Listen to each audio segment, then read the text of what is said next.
Hi, this is Dr. Meyer in Sacramento. Today I'd like to talk to you about back pain.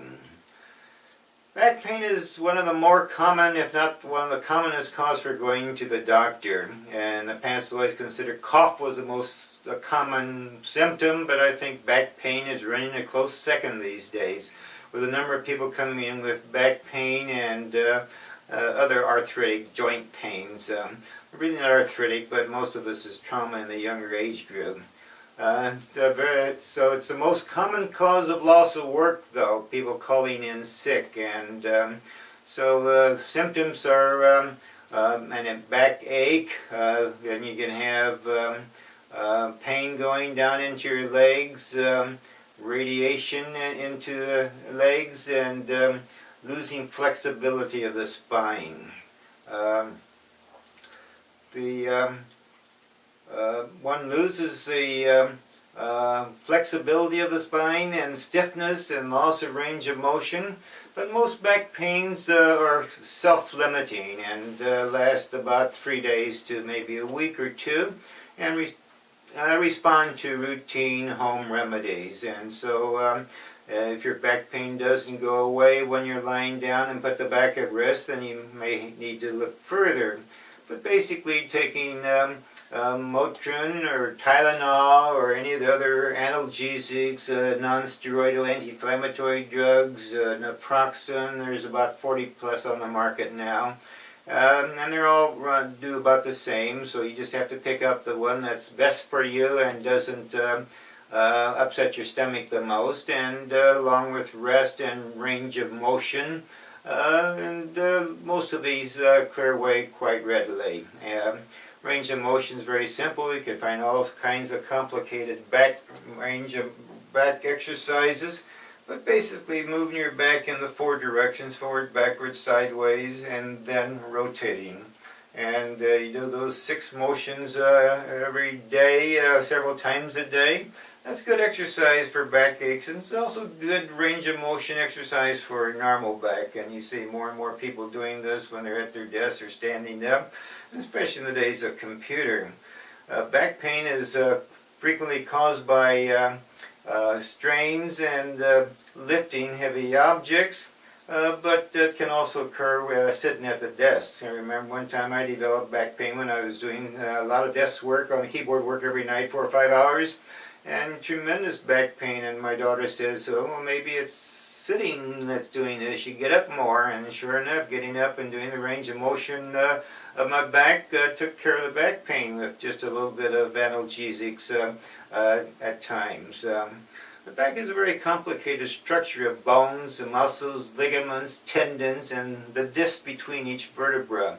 And so you can just imagine that the disc, if you carry too much, that disc gets crunched.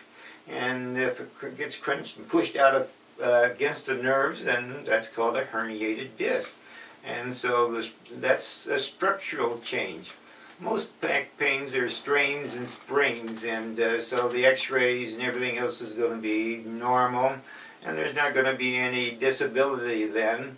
And but now the patients are getting very shrewd that, well, they know that MRIs can show the ligaments and those things too now, and so there's a big rush of increase in back claims. And so I'm not sure where this is all going to end up at, but basically a bulge of the disc that doesn't include the nerve coming out next to it is not serious, and many people can have actually a herniated nucleus disc that goes all the way to the nerve coming out of the neuramen, the hole in the spine, will be asymptomatic. And there's a very large difference in how people respond. I still remember in medical school the professor talking about 2 people coming in with identical fractures. You know, one is screaming to high heaven, the other one says, hey, take care of him, he's obviously much worse than I am, and they have the same problem.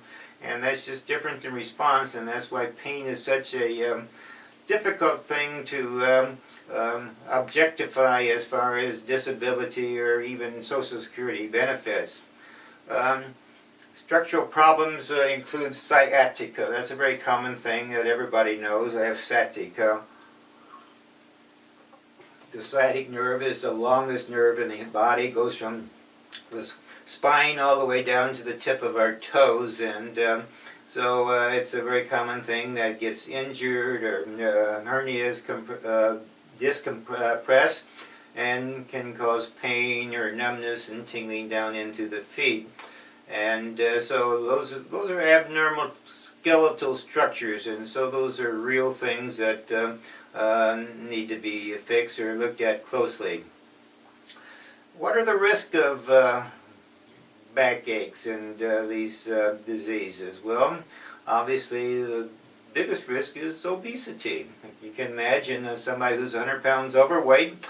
That's 100 pounds of weight on that disc, constantly crunching it and pushing it out. And it's amazing how people don't understand that at all. I have patients 400 pounds maybe, or close, 300 pounds, and I says, if I had an extra 100 pounds on my back, I'd have excruciating back pain. You ought to try to get rid of some of this. And they don't see this as a something that's possible.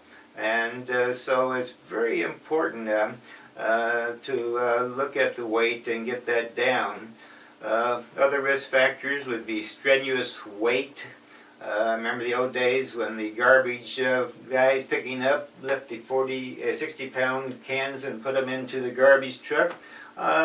Constant back pains, constant calling in sick, and that's all been automated now. And so when I see these garbage trucks come by my house and pick up the can, dump it in, and there's just the driver inside, and it's all automated, and that's how we're getting rid of the heavy lifting.